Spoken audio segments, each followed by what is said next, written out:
bana ya RDC Congo démocratique, bana ya Brazzaville, bana ya partout dans le monde, oya tangama dai congolais.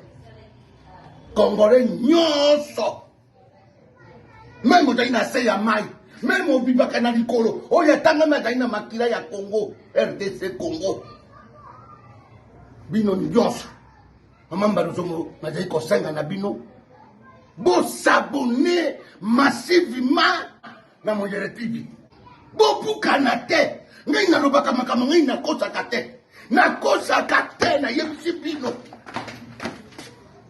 Bo s'abonner massivement na Mongere TV. Bongo na kati ya Mongere TV. Mongere TV bimiseli bino mobange ya mama na émission. Oyo babengi yango na komo ya lingala kaka sans tabou. Yo kadenge makabo ye. Na lingala kaka sans tabou. Ezo bunela bino na makamo ya ndenge na ndenge. Ezali ko bunela na lutte contre les antivaleurs. O bazali ko promouvoir mentalité pe changement ya ba Congolais yo bazali na libanda ya mboka. Hey! Oyo bike na santo lami. Lokola na ndenge nyos. Yango na lobina bino. Olingo yeba makabo ya mboka. Bona na lingala kaka sans tabou. Pero bosa na te lo s'abonner na Mongere TV ne lo kotwa lingala kaka sans tabou ne pero komona mate oyo bakote ya bino na kati. Aka na Mongere TV ba Congolais. Bana ya Brazzaville ba Africain nyoto partout. Bobuka na te. Obe na Mongere TV wana kaka. Fadai korobela lisusu makambo yetali immigration.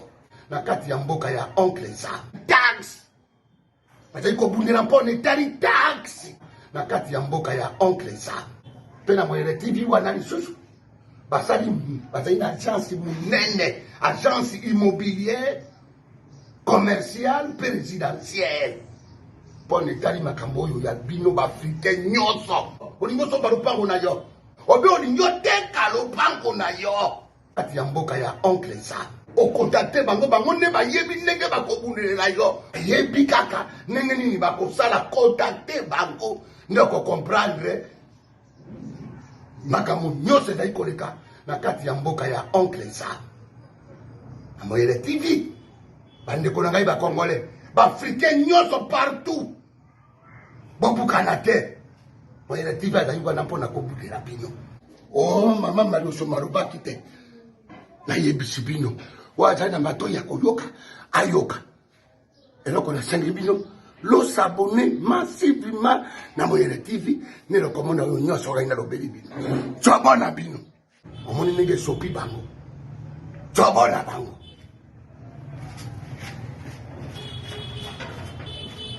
Ok, sali bandeko nyonso na banzi bozolanda émission Lingala Kaka sans tabou. Émission Lingala Kaka sans tabou, eza émission moko eza créée pour na bino ba téléspectateurs tokolobela mingi makambo etali immigration na monde entier mobimba. Donc émission ne vous a basé beaucoup plus na ba réalité autour vivre awa na makambo etali par exemple misala, babala, famille, tout ça, ba conseil, ba contribution na ba nyonso tokosunga na kati émission pour que bato boza un peu éclairé, bato bazoya sika na mboka et partout ce que bozali tokomeka pour partager expérience na émission na biso Lingala Kaka sans tabou. Donc pour tout réussir makambo wana donc ça dit bobo sanate puisque chaîne rotambo yango morote de sengeli bo s'abonner na invité bino vraiment bo s'abonner et belé hein et puis bo partager émission na biso et puis bo appuyer les Congolais pour que émission oyo esa mandenge singe.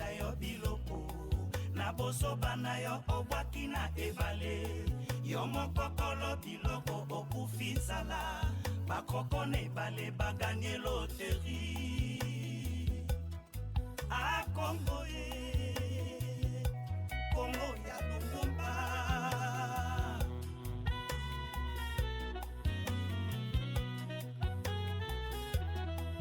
oyo abebisaki Congo mwana ya Congo oya kobongisa Congo yo moko Congolais bolingo ya mboka na biso Congo condamné corruption na détournement bitumba peko bomana batata ba mama bandeko pe partout sika bozali ba Congolais to tondi bino botondi mingi lisusu une fois encore ndenge bozwa temps mpona kolanda lingaka sans tabou.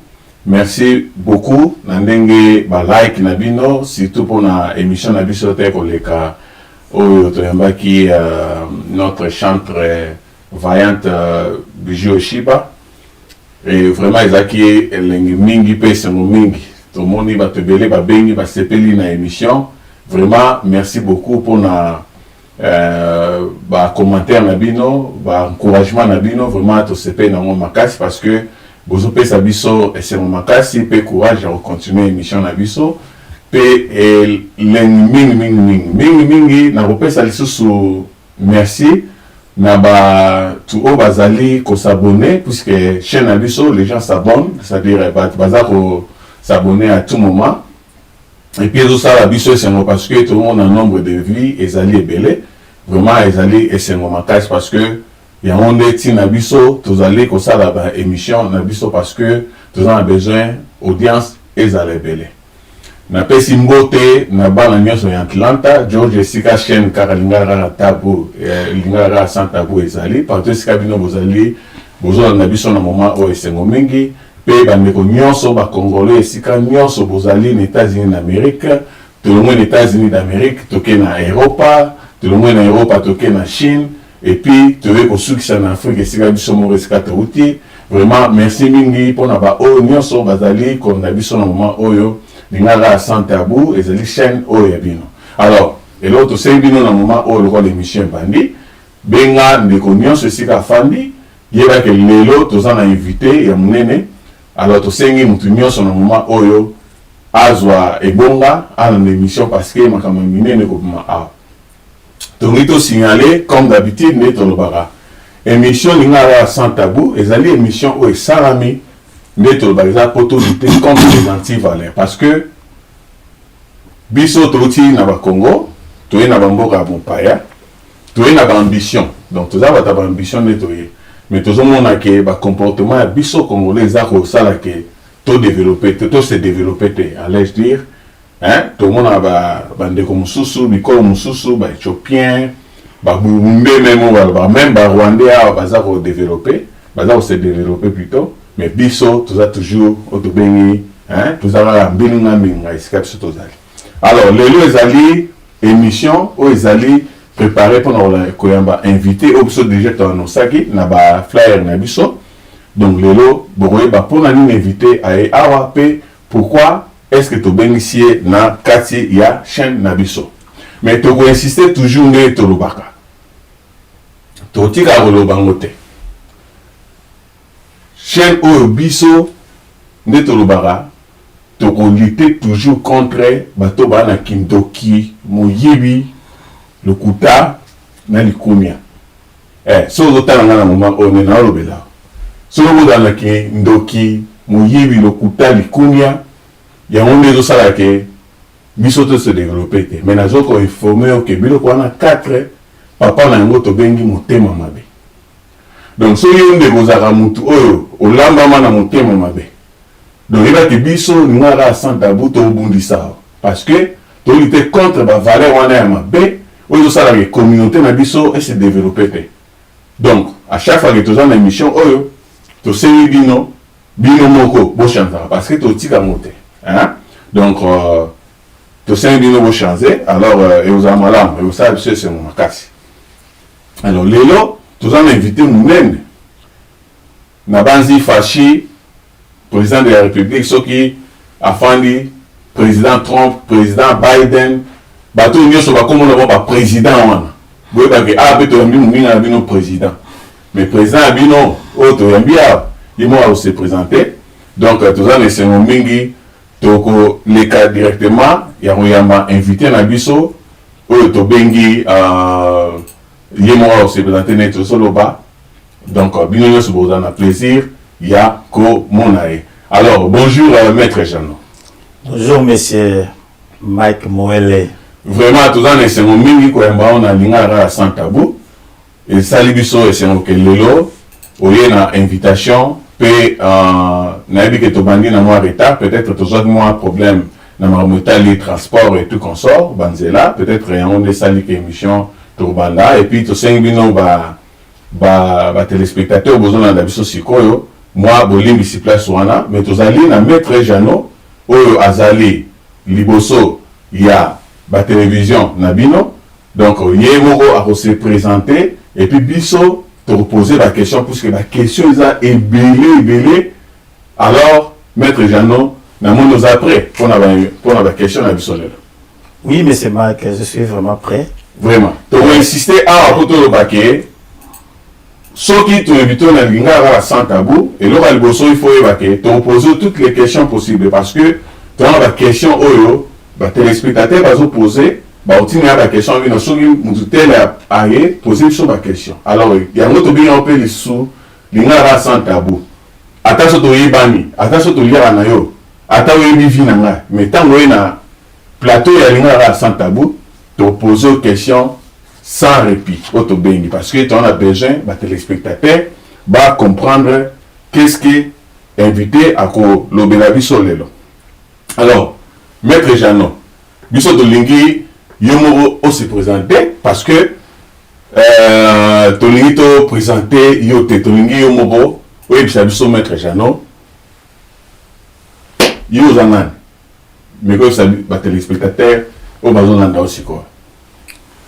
Merci encore une fois, M. Mike Moelle, pour l'invitation sur votre chaîne télé Mike Moelle TV. Nous voulons dire encore merci à tous nos téléspectateurs qui nous suivent partout. Dans l'émission Babengi Lingala Kaka Sans Tabou. Vraiment, par rapport à mon invitation, à ma présentation, je suis Jano Ngandou, avocat de profession.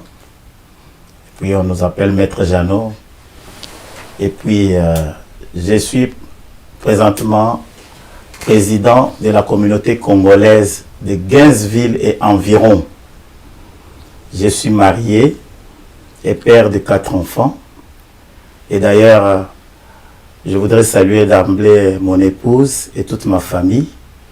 Si je suis arrivé un peu en retard à l'émission, premièrement, il y a que mon fils est né il y a 12 ans, Nakomaki Papa.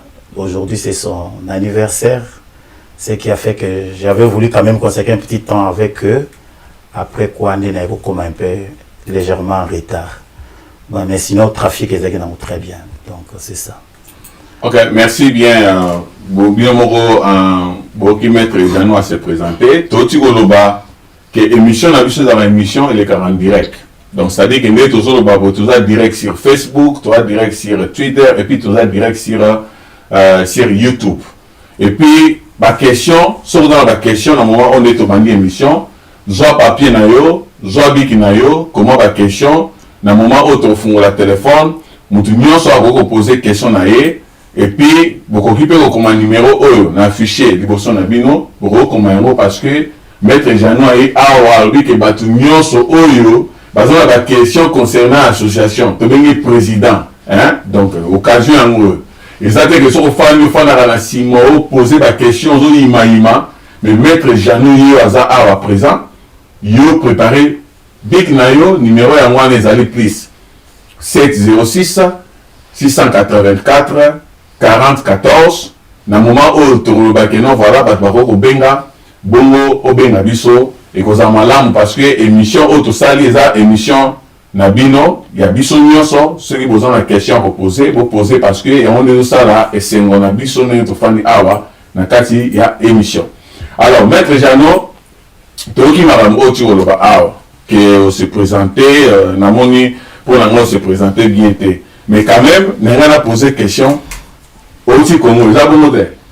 Bien sûr na oti Congo bon, OK si Congo on est où te wapi yo te dit Congo bati bamsuba utana na mapata na bakoya mir bamsuba utana na se amai mais siko ya yo Congo za na kwenye bon ngana uti na Congo précisément na Kinshasa. OK donc naza vraiment na uti na Kin moi na Kin obotami na Kinshasa te na botami na Kin te na botama na Kananga mais na passé vie na nga jeunesse na nga nyonso na Kin. J'ai eu diplôme d'état na Kin na koti na université de Kinshasa na Silisi, na vani na Barumbu, précisément côté à Bralima, na Bali, chérie Nangai Lisette, que je salue en passant moi na Barumbu pe na face à Kandolo et puis yepé assisaki na faculté à droit mais na UPC na c'est ça que na Unikin abandaki déjà stage na magistrat na niveau ya parquet à Gombe nga nazaki avocat après la cour d'appel de Kinshasa Matete na exercé profession pendant 7 ans et puis na gagné 10 vies tokomi awa na États-Unis depuis 2011 et puis na zonga keso na Kinshasa na kezongi la so musala na ngai avant pendant 5 mois et puis na revenir je suis inscrit au barreau de Kinshasa Matete et puis ici nazali awa en charge à communauté congolaise de Gainesville et environ. Quand je dis environ, nous voyons Pain de Grâce, nous voyons Lula, nous voyons Okoud, nous voyons donc bon mettre siko na moni maman Lisette en passant aussi to pesi mbote parce que to rosa samote puis to souhaiter souper bon anniversaire na moi na biso mais mettre ben sangi bisoté hein moi na liboso quand même c'est quand même biso peut quand même informé mais ça le côté mais mettre obi na biso dans maman Lisette est-ce que vous voyez ça son plat préféré dans les années et là on a revenu à mingoa plat préféré na ngai pour la batuño so on obi bien que maman Lisette a rencontré bien bien go so on obi bien que a obenga plat préféré na ngai durant mon séjour na campus de Kinshasa Matunios baebinga baebike tozaki autour de rôle mutana mutazo lamba jour na nga ko lamba ezaka mercredi et puis plat préféré na nga ezaki ngai na Thompson. Alors depuis na bali maman Lisette aebi bien que plat préféré na nga ezalaka poisson oyemoko atumbaka bien na liaka ngo bien na pondu. Ça c'est mon plat préféré. OK, ça c'est bien Bolandi. Donc nga mona lo bezate pour me poser la question zate. Mais moi le plat préféré na ngezate. Mais si ko président, nga bengo déjà président, neto baki président fâché, muninga na yo hasard. Mais il y a fa na côté là président mais président na États-Unis mais il y a pas congolais. Et moi au disclose ma rambelé, c'est-à-dire révélation ma rambelé ma metali association na bango. Mais si ko maître il fait so temps libre na c'est là on est temps libre, so dans temps libre. Mais avec les lois spécialement Lingara sans tabou, mais tant on a temps libre au salon en fait et puis c'est ce temps libre nous c'est pour quand et puis comment est-ce que vous expliquez plus bateau belé ma temps libre à terre. Oui, avant de répondre à nos questions relatives à temps libre nanga, il quand même rectifier quelque chose par rapport à président Fachi, président Biden, président Trump ou tu peux citer président des républiques des États sont les chefs d'État. Naza homologue na bangote, Nazali président association des Congolais qui vivent aux États-Unis, précisément dans la ville de Gainesville ainsi que les alentours. Donc ils ont été élus au suffrage universel. Donc dans toutes leurs provinces, ceux qui sont aux États-Unis, dans tous les États représentés par ma personne au Makabango, Votarabango. Tandis que Bisso, c'était une frange de population au Bazaliawa. Et puis, la différence, c'est que nous sommes une association sans but lucratif, mais Bango Bazal au niveau de l'État, vous comprenez. Donc, la lingité n'a aucun rivalité na Bango. Donc, ce sont des gens que nous respectons beaucoup, ils ont été élevés. Mais nous sommes là pour perpétuer mission na Bango dans le sens que Balingi Bomoko partout à travers tout le peuple, Bissopé, tous allez connaître qu'on perpétue pour Mokoana unité, partout nous sommes drapeau des éléments communs. Et vous savez que drapeau na biso ya Congo. Partout nous sommes. Donc par rapport à mon temps libre, je suis libre souvent les week-ends, vendredi, samedi et dimanche. En tout cas, je consacre d'abord ces temps-là pour ma famille et puis de par ma foi chrétienne. C'est les dimanches que je consacre aussi les dimanches à mes cultes dominicaux. Ok, merci, merci maître pour l'éclaircissement en Opesibiso. Alors, maître Tomoni, n'habité, maître Tobenga président. Bon, Tobenga président. Parce que tout le monde n'a qu'au côté mouké association, association, n'a président boyé association, n'a pas été. Maître Zera na moi qui m'a manqué to kenan mané. Mais maître surtout peut si autant expliquer biso d'abord association non c'est quoi? Tout on a besoin d'expliquer biso na carte d'explication et bien d'une manière générale. Association non comme na nini, ba abréviation na moza nini, bo sala nini. Et puis ça se peut historique l'association et aux amalams pour aider les téléspectateurs na association na yo pour ba fongola moi ba fondamateur na ba comprendre qu'est-ce qui est votre association. À vous la parole. Encore une fois, merci beaucoup, M. Mike. Donc, je suis arrivé aux États-Unis en 2011, au mois de novembre, dans un lac qui, en plein Atlanta, au Babengi, Sandy Springs. Dans vendu pendant 2 mois, après, dans Zongikin, j'ai dû laisser mon épouse et mon fils qui avaient à cette époque-là juste 7 mois. Bayaki na contact na beau-frère nanga Alain Mananga que je salue. Baya revendre na Gainesville. Alors, tant qu'on commis à Gainesville, avant du Kuna, nous avions déjà appris qu'il existait déjà une association des Congolais qui vivaient là-bas.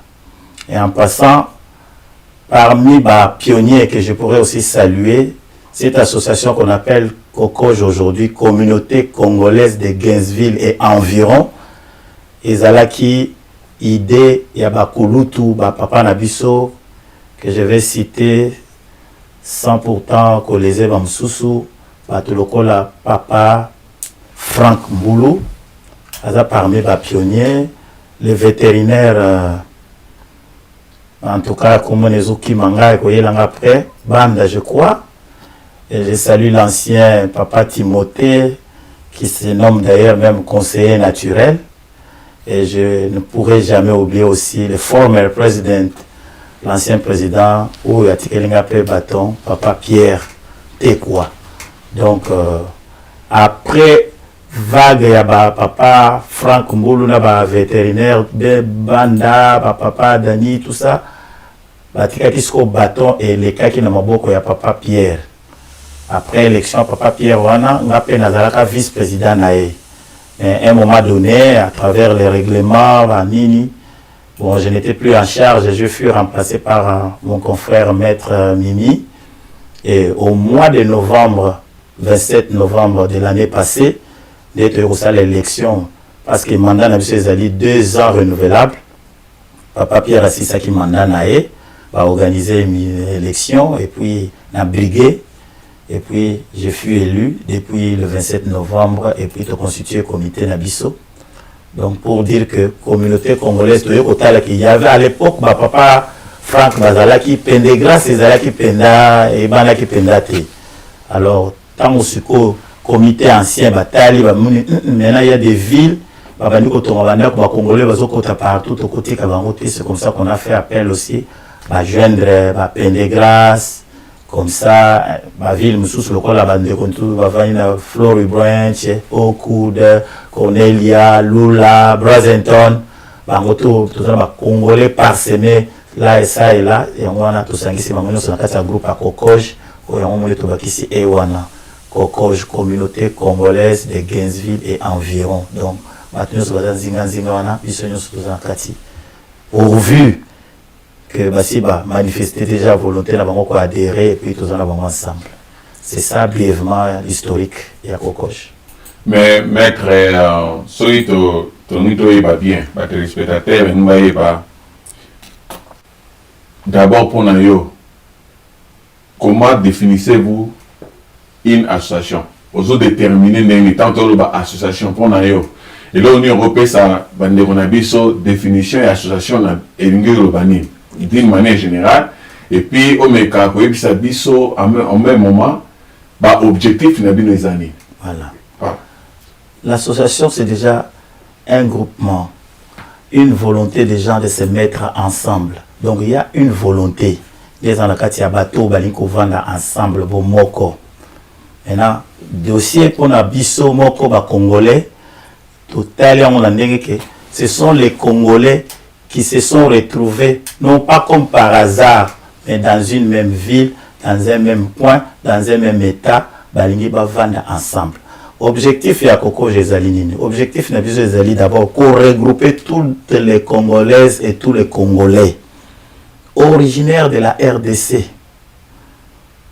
et qui résident à Georgia d'être ensemble. Toujours regrouper bango bavanda ensemble, toujours luka ko assister assistance mutuelle dans un premier temps aux différents malheurs qui peuvent survenir pendant que nous sommes ensemble, encourager les initiatives tant privées que communautaires. Nous sommes membres bazalango, nous sommes communauté nabiso, tous les membres de la initiative privée, notamment Michael Moeveti, Mike Moel TV, bandeko bazosala ba office na bango moko ya ba affaire na bango privé, musala na biso ya Koko Jézali ko tia bango po kotombola bango bato bazana ba initiative nyonso privé bazando wa malonga bato nyonso bazosala makambo ba yowaher bandeko nyonso bazana ba makambo na bango bazosala ke Congolais partout azali azotomoma na misala na e biso tozana sima communauté wana tozana sima bato na biso nyonso. Ce sont parmi les objectifs. Et puis comme tous se retrouver dans les États-Unis, non pas comme par un hasard a fait que tout comme awa to yebani tous allez ensemble to boti tous aba parents bana na biso bazali to imprégner bango ba valeurs socio-culturelles na biso de telle sorte que ata balobi ndenge ni ndenge tozo vivre chaque jour ba yebi que non, il y a une communauté congolaise de la RDC qui vit là-bas, bazana ba valeurs na bango bazana ba principes bazana ma kamabo, bref bazo se développer. Né loko tozali wana ensemble pour na pousser tous les Congolais au nyos bazana kati ya Georgia na sphère au nyos na uti kotanga wana Gainesville, Lula, Brazenton, Tokoa, Cornelia, bango nyos Brazenton, bango nyos bazali pembeni wana ba se sentir que bazali abandonné te. Il y a une association pour na bango o ezali ko pousser bango ba vivre ensemble. Va vivre ensemble pour le Koumounen à Grand Congo. Ok, tu n'as pas dit téléspectateur, vous allez mettre. Nous sommes poser ma question. Mais maître,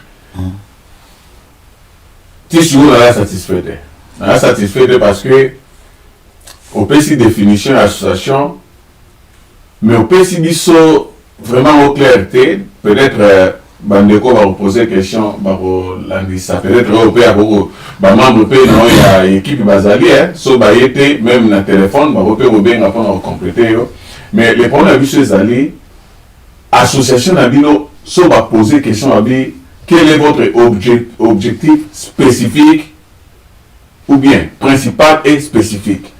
Il y a on pousser batu nyonso bazali na Atlanta Mobimba na Georgia Mobimba même batu bazali banda et pousser bango ba kokota bango na tina ya association na nous parce que ceux par exemple oui que l'association fait ça là peut-être nous sommes intéressés mais si on expliquer en bien au monde à comprendre.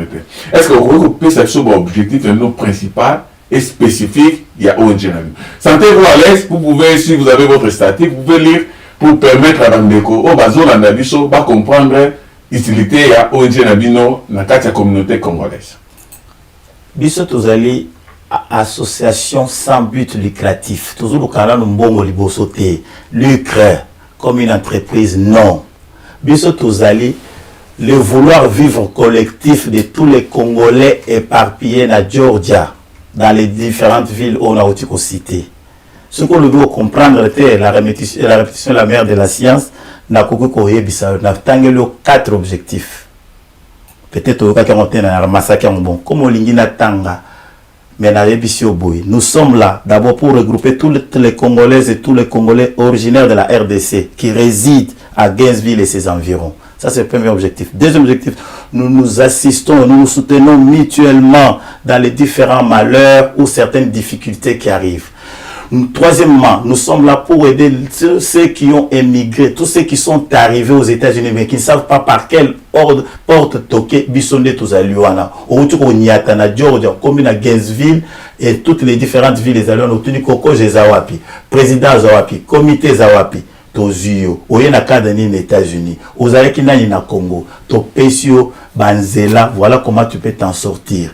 To aider yo, souko zalti, na niveau moko ke oyebi to aider ba te belé. Souzali, ou tu koya, oyebi par quelle porte toquer, nous sommes là, venez. na Kokoge, Tokolakson Zela, comment tu peux t'intégrer dans ces grands pays que sont les États-Unis.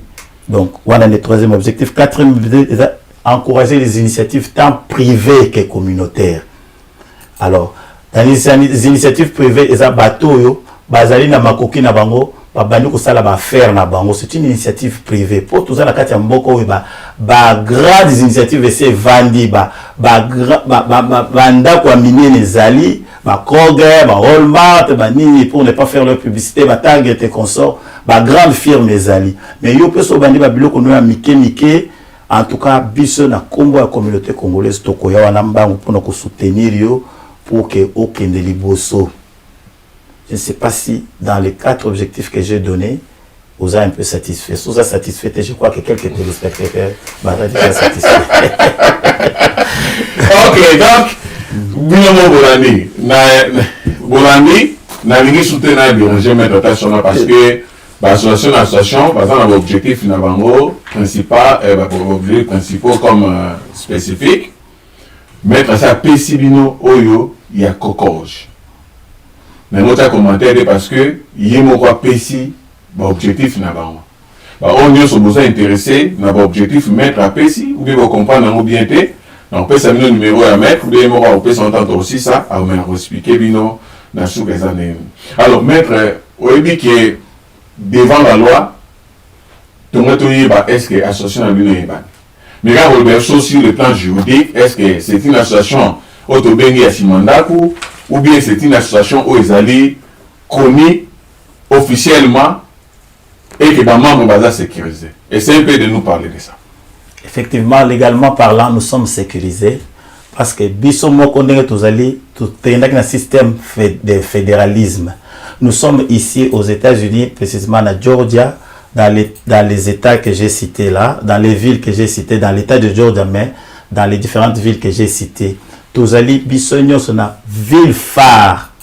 Ville phare, na Bisso, ezali Atlanta. Alors, Atlanta, ezali déjà na Kokomatel, communauté congolaise, communauté des Congolais d'Atlanta, Kokomatel. Donc, dès tous allés, tous allés, déjà na kati statut. Statut mounene ya Kokomatel ezali légalisé, tous allés, déjà na F na Bisso pour être représenté. En cas de problème, la justice et consorts, tous allés couverts. Alors, avant tout ça, là, quoi que ce soit, toujours travailler de commun accord. Le président Dédé, Azali, ce qui a fait que lors de notre première assemblée, j'ai dit première, depuis après notre élection, tant tout ça, l'Assemblée générale Nabisso, il fut invité et il avait même pris la parole. Comme vous avez pu, malheureusement, aux Oaki na autant à Koyate, ce que vous allez que vous allez déjà clarifier dans ma camion Souana. Mais sinon, vous allez légaliser. Maître, ça va attaquer. Ça va attaquer en direct, s'il vous plaît. Alors, pour le mot est très important. Nous tirons les camotés et vous les camotés parce que l'émission est là, il faut tout éclaircir. Nous avons tangi Kokomatel. Tout dans la Kokoge. Mais question à Bissou Zalaki, Toyeba, est-ce que légalement, Kokoge est établi sur terre haute ou bien Atlanta? Si on a dit bien, les téléspectateurs, si on a bon boling, ça, à éclaircir, si on a compris de mettre à l'objet que Kokoge, tout le besoin, il y a Kokomatel, c'est ce que vous voulez dire? Tout le biboy, historiquement parlant. Je parle sous réserve d'être contredit par les anciens, Papa Timothée en passant. Bissonio surtout Zalaki Kaka dans la communauté Moko Bato Atlanta, à l'époque.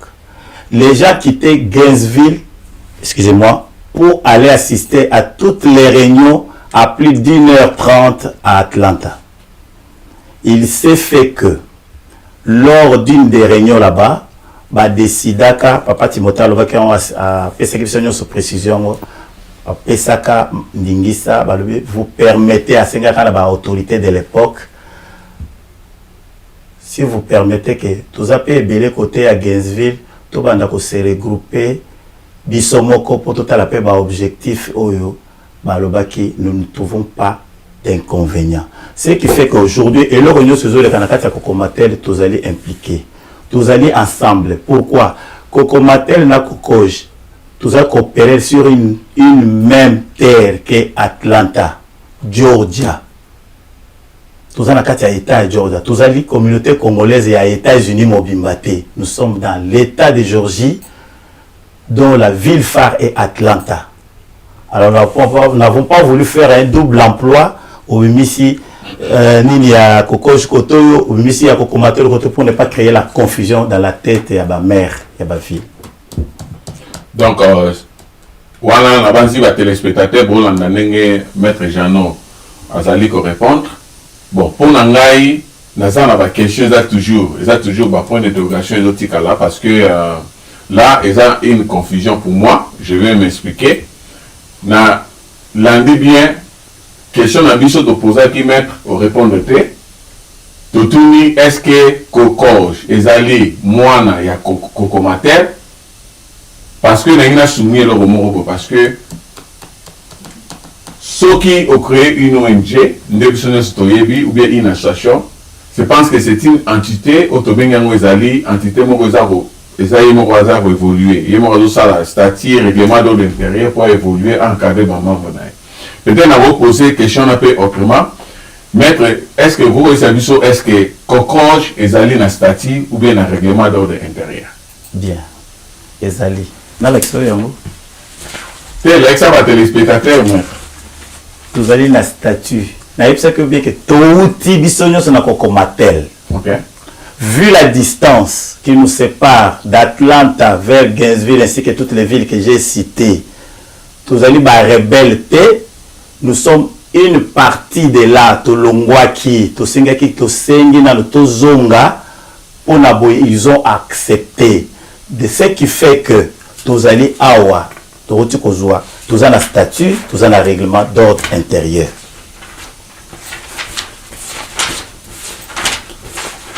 Promulgué depuis quand?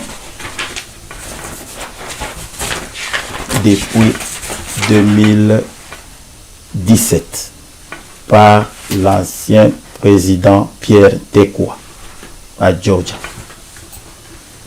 Donc, ce qu'on a dit, Kokomatel est un statut, mais tous sont sous question. Lingala Santabou. Tout ça, question parce que la question se doit poser, hein.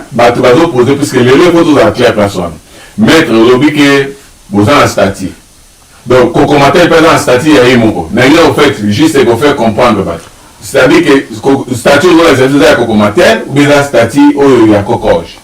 Dans le statut à Kokoj, comme communauté congolaise de Gainesville. Donc, si on se dit pendant des années, statut à communauté congolaise de Gainesville, est-ce que le statut on les alliés légalisé?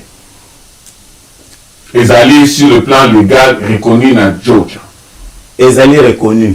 À travers Coco et à travers Kokomatel ou bien les alliés reconnus à travers maire et à Gainesville.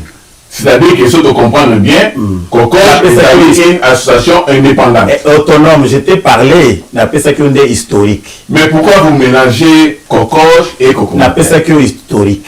N'appelle ça qu'une historique. Pour créer confusion dans le sens que nous opérons dans la ville Yamounene ou Ezali, Gainesville, ainsi que les villes environnantes. Mais tout en citant aussi que quand quelqu'un est à Georgia, on voit toujours la ville phare Atlanta. Est-ce que vous comprenez mon mouquet? Bon, en fait, nous beaucoup plus mettre ici, quand nous parlons des associations, ce qui est vraiment important de comprendre, c'est que les gens veulent éviter ce que nous appelons, les termes, ça va? Oui. Cacophonie, la cacophonie dans la définition des choses, mais des termes, ça va? Parce que nous allons Sozolia niaou, ya niaou. Sozolia pondu, ya pondu, ça va? Nous tous, nous sommes des Congolais, ça va? Nous avons habité dans l'Atlante. Voilà. Mais tout le monde a créé, dans 4 associations là, chaque association est créée. Dans autant d'associations de Béléa, dans le Combo, ça va? Vous allez voir que ces associations-là sont autonomes, ça va? Mais parce que Béléa, il y a Kokomatel, ça va? Nous avons une éclaircie place en Amérique. Alors, maître, ce qui n'a rien à comprendre, est-ce que les membres de la COCOJ sont automatiquement membres de la Cocomater? Il y en a des membres de COCOJ qui continuent à payer, qui font des cotisations au niveau de Cocomatel. Il faut comprendre notre idée à l'évolution des années. Une association ne vit que sur base de cotisation de ses membres. Donc, et là, il y a solidarité. Et là, il y a solidarité. Parce que d'abord, le monde dans le association ça n'a rien à voir avec nos ONG là, il y a Kinshasa qui pullule ça et là. Biso Touzali d'abord par le vouloir vivre collectif.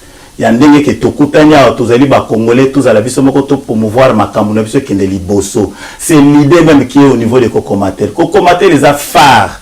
Les villes phare ne bandaki makamboani histoire et bandaki ne kuna biso nyo tozalaki kuna topesa ba misolo na biso kuna au point que tout est retraçable. Vous comprenez? Ce qui fait que ba Congolais au ba yoko vendre vers 15 villes ainsi que toutes les villes que j'ai citées. Tant on va vu la distance pour éviter différents accidents. Dingue papa Timothée a éclairci ça qui dit un des anciens l'Assemblée générale à Senga Kinde Wanande Aye. Non, nous sommes autonomes, mais tout le monde a créé cacophonie, confusion, mon côté, mais élan solidarité, tout ça, élan solidarité. Lélo, ce que le président Cocomatel, Dédé Toumba, que je salue en passant, à l'obin de Congolais, moko Aoutikoya, Azan a besoin à Boeing, dernièrement, Tunaki, tout ça, la bande Komoko Aoutikoya, Azan a besoin de représenter sur le plan légal, boy. Congolais nyons, ils allaient vendre qui na Kokoj, ils allaient vendre qui na 243 solidarités dans Lawrenceville. Ils allaient Congolais, jusque-là, n'a pas mis ça, toi, n'a pas association 243, dans Lawrenceville, dans la bande de connexion, tout travail, on peut ensemble, dans tout ça, nenga pesa kika appel wana batu nyonso o bazali mutembe tutani bakoloba te ke ngana ko pesa te pona za mutu akoto non tozali ba Congolais to vandi na Gainesville yo moko d'abord que l'autre moi libanga muki au sali moi que Moël TV au lobité que telika la peine de grâce ah to vandi na kata peine de grâce mais partout temps aux autres de Atlanta lelo Congolais nyonso avandi na kata des États-Unis ce que aux autres na Bloomington na Illinois tant on retourne au vent pour abanana ko compliqué to na vanda na Chicago mais avant il na Chicago te avant na Bloomington avant il na ba ville les nzinga Bloomington na Atlanta na Chicago et ça après 2 heures de train ou de route. Ok, mais chaque ville, il faut tout spécifier pour la matière par exemple banda. Si ça passe là. Ma Congolais Dieu se va dire on répondre bien sûr dans la question spécifique pour permettre parce que si on pose une question, pour que ça réponse qui est Mathieu et Kitty, à ce moment-là, tu peux permettre de te demander dans la vision, va comprendre.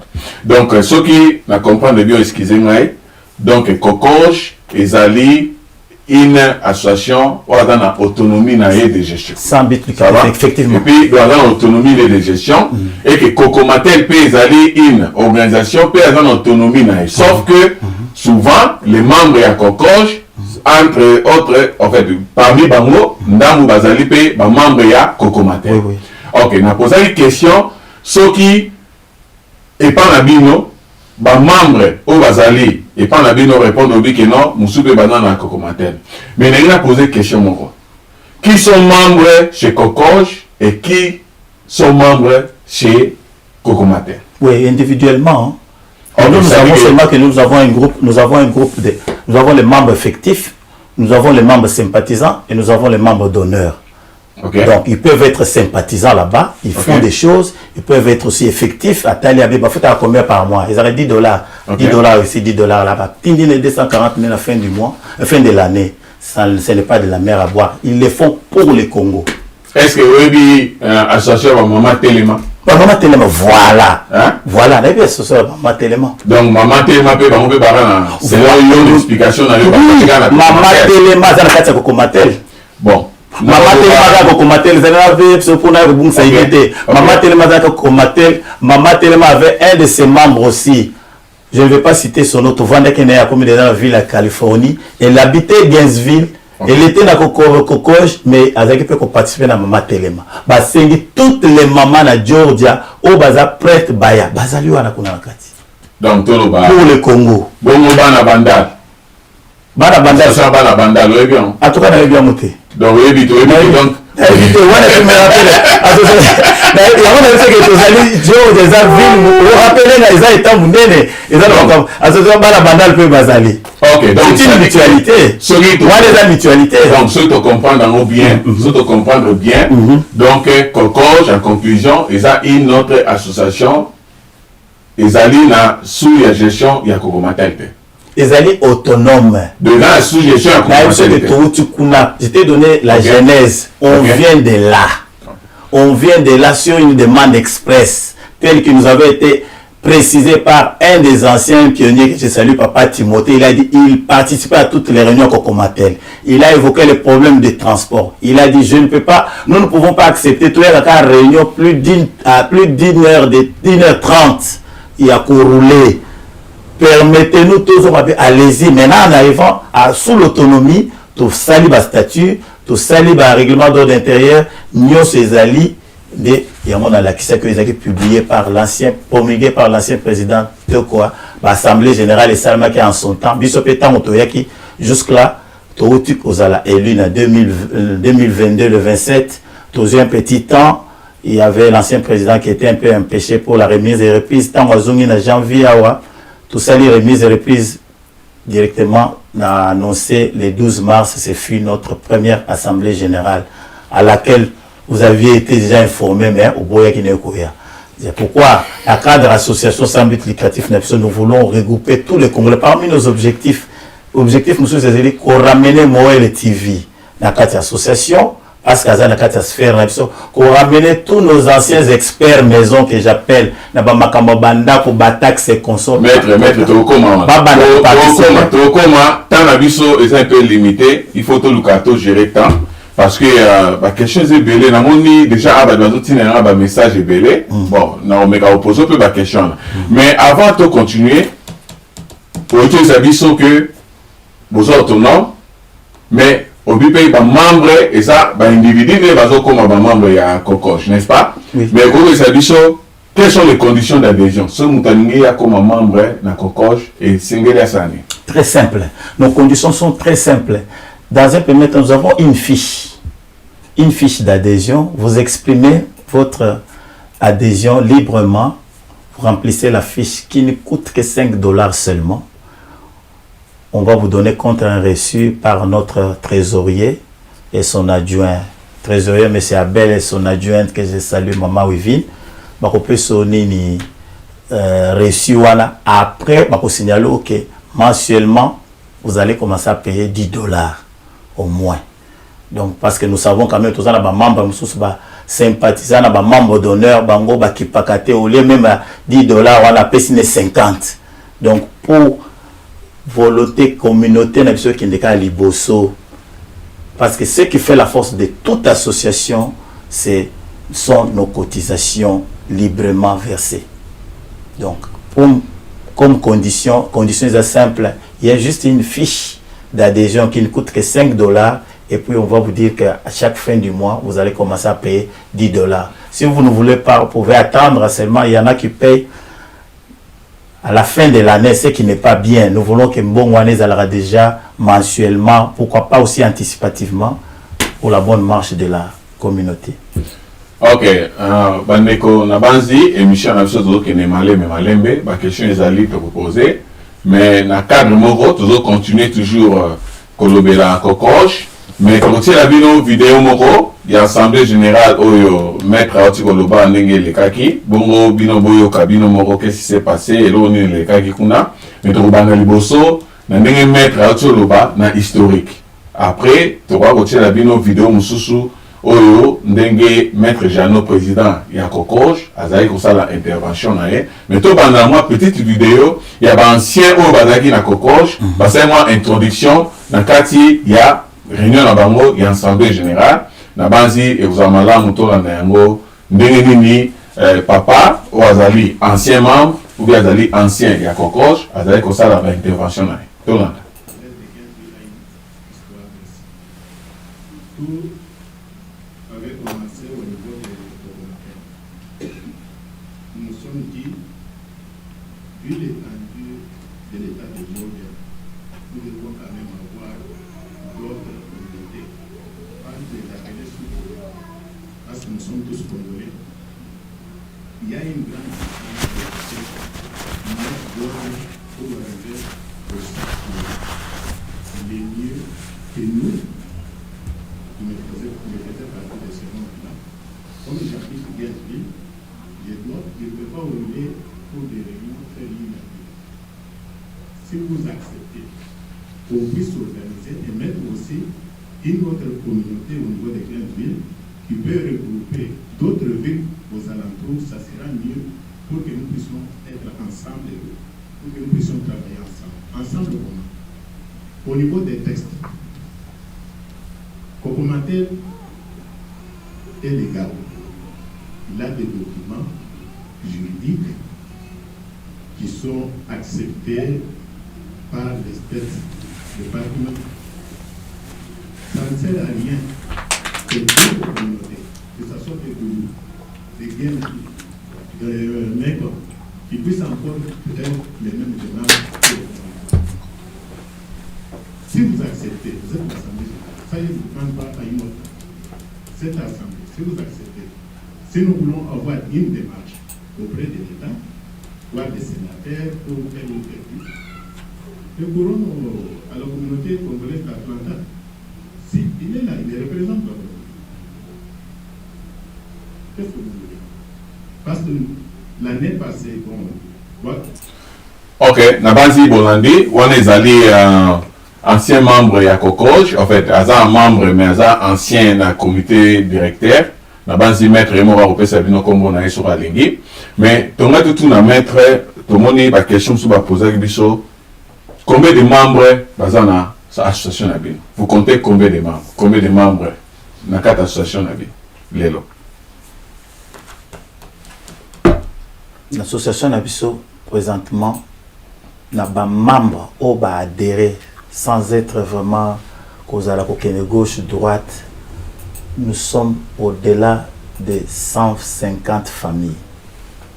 Et quand on dit une famille, ce n'est pas une affaire de deux personnes. Il y a un chiffre d'état machine. Sans compter sur le bateau, jusque-là, il faut hésiter le Moël TV. Moël TV, quand on parle de Moël TV, on ne voit pas Moël TV, on voit les enfants, Bana, etc. Donc, tout ça est belé. Donc, si on dit bien, nous allons mettre sur le Awa, donc, vous allez au moins 150 familles. Donc, mais nous allons mettre, car on a une image de tout le monde, vous bien aller en assemblée générale, tout le monde sont atteints dans la salle, on a ça les a au compter. Et ce bruit, c'est par rapport à la réunion, plus que 150 familles. Donc, ça photo, monsieur. Oui, oui. C'est dans le lobby, au niveau de Bawana, Badouazomon a eu un loba, il fait ça les amis. Kassiote. Kassi, yo, Batulokola, yo. Batulokola, yo, basé, belé, bavande. Ce qu'il a une émission à l'heure et pas na yo, ezali, interpellation de tous ceux qui hésitent encore. Ceux qui disent que non, biso peut-être Togoya Karanakaya ba Matanga. Il n'y a pas que Matanga. Association de M. Zapuna Matanga T. C'est une association des Congolais qui vivent à l'étranger, principalement à Georgia et dans des villes que j'ai citées. Donc cette affaire concerne tout le monde. Batu loko là-bas, ba moe Mike Moele, batu bele ba ale mananga, batu nyonso wana bazaki ko s'excuser, ba benga ki biso ba biso. En tout cas, tous ceux qui empêché, batu bele bazaki empêché. Mais quelques-uns étaient venus. Bazaki a compté tout le monde était mon président de Azozo Malobana, batu bazalaki et belé batu bazaki et belé, mais seulement les images n'est pas banda kozwa, batu mususu mona bazo comme en retard. Et c'était un dimanche, on va à l'église, on va avancer, on va faire une sima. Quand on projetait photo, tant on aussi émission et que les autres étaient déjà partis, quand même. En tout cas, j'ai beaucoup encouragé ma membre de Nyoso. Ce n'est pas parce que bateau l'Assemblée générale que cela veut dire que Bazalakate, ils existent. Quelques-uns étaient empêchés comme vous aussi, ainsi que les autres qui se sont excusés. Maman Mado, je l'ai appelé et il m'a dit en tout cas, papa Janon, nous étions vraiment empêchés dans la baby shower et pendant le même jour, à la même heure, À la prochaine réunion, vous nous verrez. Donc, ça dit que, si tu comprends, tu peux pas une réunion, maître. La réunion, yo, na koloba souste, yo, ça na image, na tinde la qui déjà image. Balancer, ma tu vas compter. Balancer, car vous dites, aux autres, on a moussou. Sans tabou. Sans tabou, balancer. Balancer. Là, image, ils ont balancé, mais tout le monde va voir.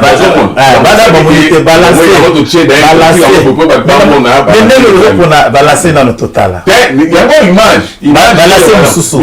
Solo là, image ils ont les cas. Donc ça dit qu'ils ont mon on solo peut au tika, na tika quand oyo, pour pas mon OK. Bon, tu comprends que association il y a 15 villes Cocoche. C'est une association. Donc bandé au Congolais. On comprend? Donc ça dit que bandé au Congolais, c'est de comprendre que nous encourageons l'initiative, c'est très bien. Avoir 150 membres, y compris ta famille, donc je comprends. Mais il faudrait beaucoup plus que mobilisation, ça m'a casse pour que les gens puissent adhérer massivement pour que l'association est malade. Alors, maître, est-ce que vous avez 4 de membres? Il y a ça, 4 de membres, puisque Bobby qui voit 150. Comment est-ce que les membres ont 4 de membres net aux avoir? Il y a exceptionnel par rapport à ça. Comment est-ce que le rôle de la partie politique? Tout Congolais vivant à Gainesville est d'office membre du moment qu'il adhère librement. Un point très important, ils ont une mobilisation makasi. Tout comme une étape pour la carte de membres, tout comme le la partie politique. Mais c'est Mike, nous sommes des Congolais. Nous avons fait son carte pour eux? Non. Non. Tu as besoin de carte de membres, non, pour les membres, carte no yango. L'initiative, voilà, nous, c'est éco-zala, pour nous motiver, tout. Mais pour l'instant, mon frère, nous avons besoin, Congolais, nous, au Azali, à Ouaoutou, au Tiama Colonel, na Gainesville, na Brazenton, na Oakwood, na Flory Branch, na Cornelia, na Lula, en tout cas, Aïbi déjà qu'il y a une association de Congolais quelque part. En tout cas, j'ai salué l'initiative de Nema Tozaki quelque part dans ma tante et pas maman Efrazi. J'ai vu un jeune homme, en tout cas, Aïmba, la Mouka Ibsenga, Vini. En tout cas, maître, je suis arrivé, mais Naïba quitté, voilà, qu'est-ce que je peux faire? Non, il faut que tu aies un monsieur Abel, bon solo la naïe, n'a pas de combo, n'a pas de association. En tout cas, il s'est senti déjà intéressé. Donc prochainement, papa Abel va collander maman Wevin pour abandonner sa participation. Mais avec le problème, na emoko to solo to PCP ba orientation. Bon maître, tout na comprendre, c'est-à-dire que association dans le cas des membres, vous avez une initiative moro pété il y a que lobby pour créer la carte de membre. C'est-à-dire que ce n'est pas utile. Ezali na lobby. C'est ça qui fait aussi l'ambiance à Mike Moël TV.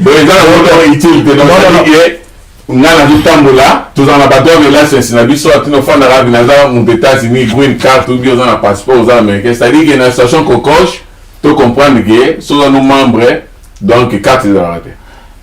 Mais c'est Mike. Oui. Dans le lobby boy. Le même téléspectateur. Dans le lobby boy, téléspectateur. Assemblée générale à Cocoche, Ezali souveraine.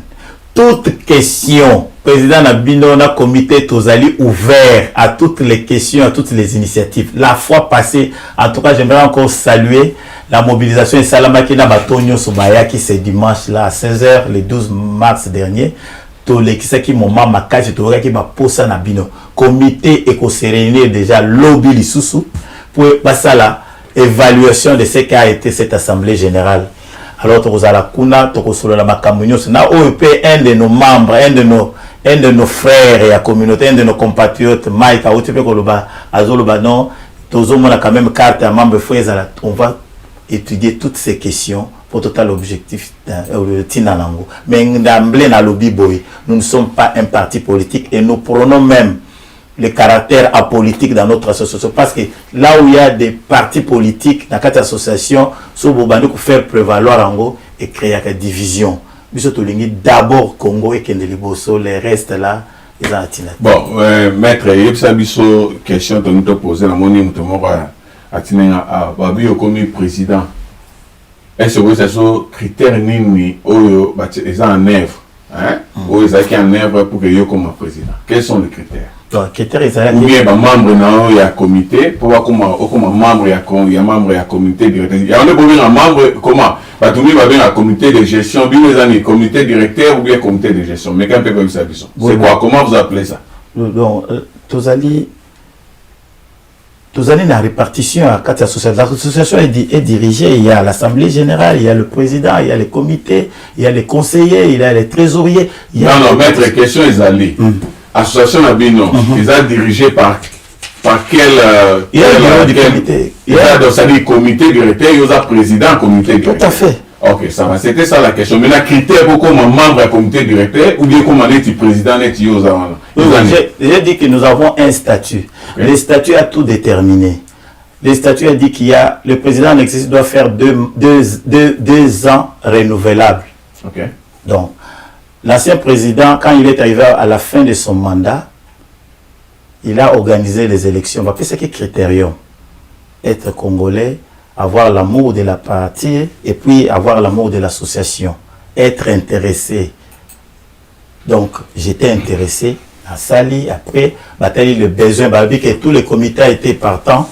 Alors, tous les postes étaient à pourvoir. Alors, tous ceux qui se sont sentis en œuvre pour l'association, brigade qui peut candidature, n'a pas pu gagner. Nous sommes allés par les élections sans tricherie en cette journée-là du 27 novembre 2022. Ndé Sali qui est bimi président. Oui. Vous savez qu'il y a une influence. Influence, il y a nini. Influence de mon côté. Est-ce que les critères locaux, là, par exemple, pose à la membre association ou à le président, il faut tant à la classe, il faut dans le moins niveau, il faut dans l'ancien. Quelles sont les conditions en cas pour aux postes? Bon, notre association sans but lucratif, assemblée des Azar souveraines, Bayaki, Batalaki, Bamonique, t'opposer conditions telles que non, il faut avoir des alakatia. Tu cité tout à l'heure, chef de l'État, pour être président de la République, il faut au moins les critères à classe. Cette fois-ci, il y a éducation dans le Congo la fois passée. Alors, il faut être congolais âgé de 40 ans, etc. Mais pour Nabiso, il faut d'abord être congolais, avoir l'amour, il faut se sacrifier pour les intérêts des membres de la ville Oyo. Critères mais si vous mettez ndenge tozabwe ndenge tozabwe ça va oui que balanda yo mon n'est-ce pas même président otobengi président Fachi a retombé pe ou bien Félix Tshisekedi a retombé pe na vidéo otozoloba atali pe longino abi oyo nani elongo sepesi ngai abino maître Jano to la poson na Congo ozonga. Je suis là pour le Congo, non? Je suis pour le Congo. Ok, c'est-à-dire qu'on a l'ambition politique quelque part. Pourquoi pas? La politique, c'est la gestion de la société. Mais si le rôle là-bas. Mais ce qui n'était pour ça, c'est que nous travaillons pour la nation congolaise. Volontiers gérer à la. Donc, ce qu'on dit bien, bon, on dit que l'élection est à quoi? Bon, on dit bien, maître Jano a déjà l'ambition politique. Donc, c'est-à-dire que association Nabino, tout nous comprendre ce qui ont préparé, puis poste Moroboé, tout, hein, c'est-à-dire, membre de l'association, Zobango, comme Sabango, non, beau voter Kingani, parce que, il y a une ambition politique, de l'ambition politicienne. Il y a ça, parce que, déjà. C'est Mike, moi, le TV. Donc, il y a un peu de Lingala Kara sans tabou. Lingala sans tabou, parce que, mais il y a un peu de Lobela, donc ils ont la service, déjà, Lobela, il y a un peu de Okende, so ba bengi opé, so qui a pouvoir Okende. Donc, ça dit que, côté politique, so ba bengi Okende, qui tient ça comme un ministre Okende, sans problème. Net Lobi, est-ce que l'association, ma membre n'a eu, moi, ma membre, il y a parti politique, il y a parti dans la politique. Est-ce que vous avez un parti politique dans les années? Nous sommes apolitiques. La cocoche est apolitique. Partout aux années dans les États-Unis, on nous met ça tarsi na yo. Tarsi moto met ta tarsi na nenga malunga. Papa Mike, asala kamusala kitoko. Ah, Papa Mike, mohe, ate, nzamba pa moloke na musika. Po, makambo osala aux États-Unis, et ça m'a noté. Et ça, bon, maman. Yes. Voilà, nous vous invitons tous de venir. Venez Caribbean, faire so la you're taxe. all Donc, welcome. vous ne serez jamais dessus. Bana ya États-Unis, bana ya Amérique mobimba, bana ya New York, ya Californie, na Las Vegas, na kati ya Atlanta. Na mboka ya ba 001 ministere. Adolphe. Balobi likamu na likamu ezali na ngonga na yango. Pona ba taxi na bino na kati ya Itza. États-Unis d'Amérique. Contactez Moyele TV. Numéro ya komona na se. Mabuka na kufa. Soko yoki soni ekomela yo. Luka bantu ya Moyele TV bakolanela yo pona makambo etali taxi na yo. Oyebi ke kokamwa mbete ya solo. Oyebi ke na sanzolami wana ne makambo. Nakuya kokata na kingo likolo ya koloba. Soko yoki soni ekoboma yo. Numero yango wana na se boluka Moyele TV akosalela bino makambo nyonso yo kana yebisi bino wana. Na makambo etali taxi na yo. Nzambe analaka te po asali akokai kosala. Bopesa confiance nemo kojwa résultat yo bomoni. Songe Jobona yo. Tosengi bino boya ebele na bureau na biso po tosala bino taxe ya kitoko. Sala taxe na prix ya kitoko ya se oyo bokolela nango te na bokozwa mbongo na bino bokozala tranquille bokoyoka vraiment esengo ya kosala taxe pa na biso.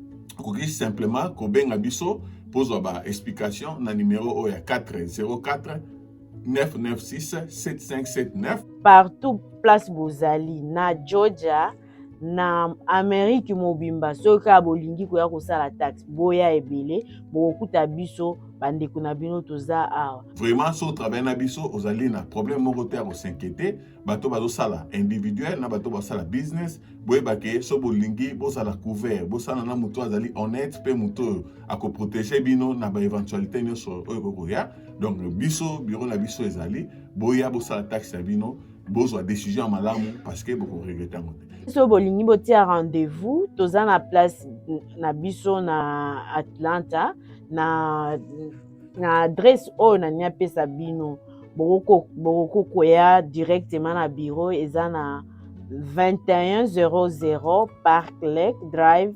Northeast Suite B7 Atlanta Georgia na 0030076. Alors pour na bao nyonso bandeko nyonso bozali na Atlanta boza na Georgia bandeko nyonso boza na États-Unis d'Amérique so lingi place ya kitoko esiko osala taxe na boza na déception ata moke te toko fixer ba problème no même antérieur comment tout est bien sécurisé parce que vraiment tosala no musala ndenge esengeli. Donc nous vous invitons tous. Les abonnés à moment. Yes. Voilà, nous vous invitons tous de venir. Venez Caribbean, so faire you're la all taxe. Donc welcome. vous ne serez jamais dessus. Donc We eux want- c'est la bino déjà, ils sont déjà prêts pour lancer un moussala. Donc c'est un peu ça. It Le is temps est time. déjà. It is Ok? time. It is Donc on time. a bino bientôt. Appelez biso. Benga biso. D'abord numéro to pesi. So qu'on a besoin que ça taxe na yo, please contactez Monsieur Mike Mohel. Because I jamais déçu. I've been doing my taxes from him. Banda tamula ina tikala jamais que j'ai problème na IRS tikala jamais que tinde langa mail que non problème que ça s'est passé quelque part na taxe langa donc. So qu'on ça taxe na yo, so qu'on fait na Georgia, Lawrenceville, anywhere around Atlanta. So qu'on ça taxe na yo, please contactez Mr. Mike Mohel. Because I jamais déçu. Merci. Mes salutations, je m'appelle Diva Mabroki. Je viens vous inviter à faire votre taxe chez Papa Mike. Moi-même, je suis client chez lui. Ça fait plus de 2 ans que j'ai fait mon taxe là-bas et je suis toujours satisfait. Alors, je vous invite à faire votre taxe chez lui et vous ne serez pas déçus. So toye awa lisusu mpona komotive biso nyonso mpona taxe na biso ezoya ya 2023. So tosengi bino boya ebele kosala taxe na bino epa papa Mike Mohel. Vraiment okozala jamais déçu. Mike Mohel azosala taxe na ye kitoko. azosala yango professionnellement jamais akobakisela biloko oyo yo ozalaki nango te akotiela yo kaka ndenge esengeli mpe okozwa mbongo na yo na ndenge ya malamu tozomona bamosusu akobakisela yo bana yo oza na bana te lobi airs akotindelo letre ofuta bambongo oyo deja oliaki moni yo moko eza pasi boya epa Mike Morel venez chez Mike Morel venez nombreux bosala taxe na bino 2023 ekozala kitoko.